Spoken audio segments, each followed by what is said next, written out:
want justice. Singareni whistle pending కేసులు సింగరేణి మండి what కరే పరిష్కరించాలి.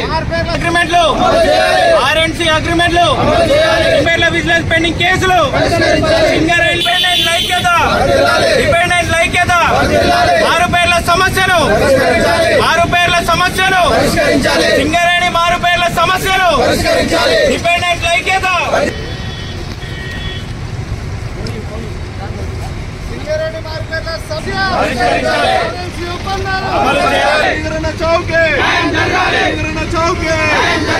Singareni vigilance pending కేసులు ఆర్ఎల్సీ ఒప్పందం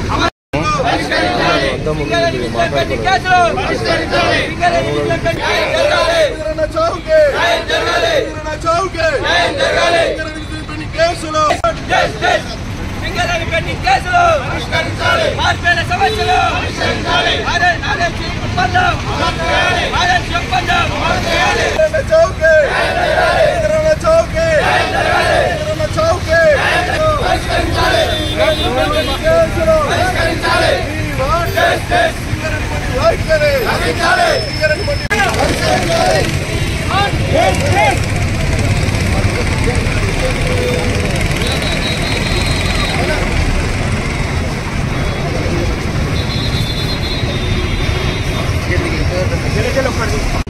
తెలంగాణ రాష్ట్రానికే కొంగు బంగారమైనటువంటి సింగరేణి రక్తాన్ని చెమటగా మార్చి దేశానికి వెలుగులనిస్తున్నటువంటి సింగరేణి కార్మిక కుటుంబాలు ఇలా ఆత్మహత్యలు చేసుకునేటువంటి పరిస్థితికి వచ్చింది.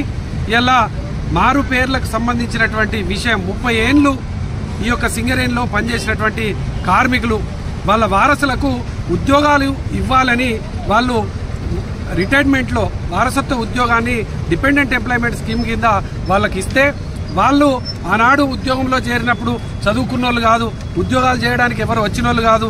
వాళ్ళు ఇలా ఉద్యోగం మాకు వస్తుంది కదని ఆ రోజు పేర్లు ఏదో తప్పు చెప్పారు. ఆ పేర్లను మార్చండి అని చెప్పేసి ఆనాడు కేసీఆర్ గారు ముఖ్యమంత్రిగా ఉన్నప్పుడు కోరితే ఈ యొక్క నిర్ణయాన్ని సింగరేణి యాజమాన్యం తీసుకోవాలని సర్క్యులర్ జారీ చేసినా కూడా ఆనాడు ఎన్నికల సమయంలో ఇదే రేవంత్ రెడ్డి ముఖ్యమంత్రిగా అయిన తర్వాత 10 రోజులలోనే ఈ యొక్క సమస్యను పరిష్కారం చేస్తా, ఇదేం పెద్ద పని కాదు, ఇంత అన్యాయం ఉంటుందా, ఇప్పటి వరకు కేసీఆర్ గారు ఏం చేయలేదు అనేది మాట్లాడిండు. వారసత్వ ఉద్యోగాలు ఇచ్చినటువంటి మహానాయకుడే కేసీఆర్ గారు. ఆ వారసత్వ ఉద్యోగంలో చిన్న విజిలెన్స్ పెండింగ్తోని ఈ యొక్క విషయం జాప్యం అవుతా ఉన్నది. రేవంత్ రెడ్డి గారు మీరు ఇచ్చిన హామీలను రైతులకు ఇచ్చినాయి, ఇవి కూడా హామీలను నెరవేర్చలేరు. 15 మంది ఎమ్మెల్యేలను గెలిపించండి సింగరేణిలో అన్నారు. కార్మికులందరూ కూడా మీ మాట నమ్మి మిమ్మల్ని ఎమ్మెల్యేలుగా మీ యొక్క ప్రభుత్వానికి సంబంధించినటువంటి ఎమ్మెల్యేలను గెలిపించారు. మరి ఆ ఎమ్మెల్యేలు ఇలా అసెంబ్లీలో మాట్లాడతలేరు. ఆ ఎమ్మెల్యేలందరూ కూడా ఇలా శ్రీధర్ అనే తమ్ముడు చనిపోతే కూడా కనీసంగా ఆ కుటుంబానికి న్యాయం చేయడానికి కూడా ఎవరు పోతలేరు. ఇదే అన్యాయం. ఎన్నికల ముందు ఒక మాట, ఎన్నికలు అయిపోయినాక ఒక మాట. ఇటువంటి విధానం మీరు అవలంబిస్తే మీ మీద పెద్ద ఎత్తున కార్మికుల నుంచి వెళ్ళి తిరుగుబాటు తప్పదు. దీనిపైన వెంటనే నిర్ణయం తీసుకోవాలి. తమ్ముళ్ళందరూ కూడా ఇలా కొత్తగూడెం వరకు పాదయాత్ర చేస్తుంటే బీఆర్ఎస్ జిల్లా పార్టీ పక్షాన వాళ్ళకు సంపూర్ణమైనటువంటి మద్దతు తెలపడానికి మేము రావడం జరిగింది. తప్పకుండా రాబోయే ప్రభుత్వం మాదే, తప్పకుండా ఈ సమస్యను పరిష్కారం చేస్తాం. కానీ మీరు ఇచ్చినటువంటి హామీను నెరవేర్చకపోతే మాత్రం మిమ్మల్ని మాత్రం అడుగడుగునా నిలదీస్తాం. ఈ ప్రాణాలను కాపాడే బాధ్యత రేవంత్ రెడ్డి తీసుకోవాలని ఈ సందర్భంగా తెలియజేస్తా ఉన్నాం. సింగరేణి వ్యాప్తంగా ఉన్న బినామీ పేర్ల కార్మికుల పిల్లలు 2014 నుండి ఇప్పటి వరకు దాదాపు 1500 నుంచి 2000 కేసులు యాజమాన్యం విజిలెన్స్ పేరుతో పెండింగ్ పెట్టింది. దీన్ని అన్ని జాతీయ కార్మిక సంఘాలు, అన్ని రాజకీయ పార్టీలు ఇది న్యాయమైంది, వాళ్ళ సొంత పిల్లలే రకరకాల కారణాల చేత ఈపీఆర్లో తప్పులు పడ్డ కారణం చేత ఇది తప్పుపడని చెప్పి భావించిండ్రు. మేము 2021-22లోనే అన్ని జాతీయ కార్మిక సంఘాలు ఒప్పందం చేసినాం.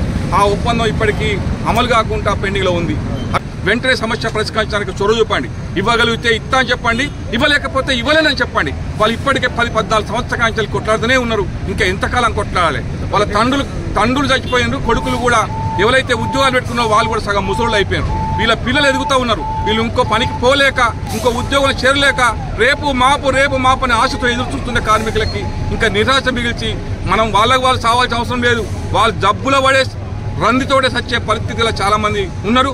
అందుకే ఈ బదనామ యూనియన్లకు కానీ ప్రభుత్వానికి కానీ యాజమాన్యానికి వద్దు, వెంటనే సమస్య పరిష్కారానికి చొరవ చూపండి అని కోరుతా ఉన్నాం. ఇంకా దీన్ని ఎంతకాలం కూడా మీరు దానికి పెండింగ్లో పెట్టడానికి అవకాశం లేదు. ప్రభుత్వం చెప్పినా, ఆఖరికి లేబర్ ఆఫీసర్లు చెప్పినా, యూనియన్లు చెప్పినా కూడా యాజమాన్యం పెంచే పెట్టడానికి కారణం ఏంటో వెంటనే డైరెక్టర్లు చైర్మన్ దీన్ని వెంటనే నివృత్తి చేయాలని చెప్పి సిఐటిగా యాజమాన్యాన్ని డిమాండ్ చేస్తా ఉన్నాం. మారు పేర్ల విజిలెన్స్ పెండింగ్ కేసుల మీద ఎన్నో సంవత్సరాల నుంచి మేము సంబంధించిన ఎమ్మెల్యేలకు కానీ ఎంపీలకు కానీ ఎన్నోసార్లు మేము మెమోరాండం ఇవ్వడం జరిగింది. కానీ వారు పట్టించుకోవడం లేదు. గత ఇంతకుముందు ప్రభుత్వంలో కూడా మనం ఏదైతే చెప్పినామో దాన్ని వాళ్ళు అమలు చేస్తానని అన్నారు. దాని తర్వాత ఎలక్షన్ కోడ్ అనేది రావడం జరిగింది.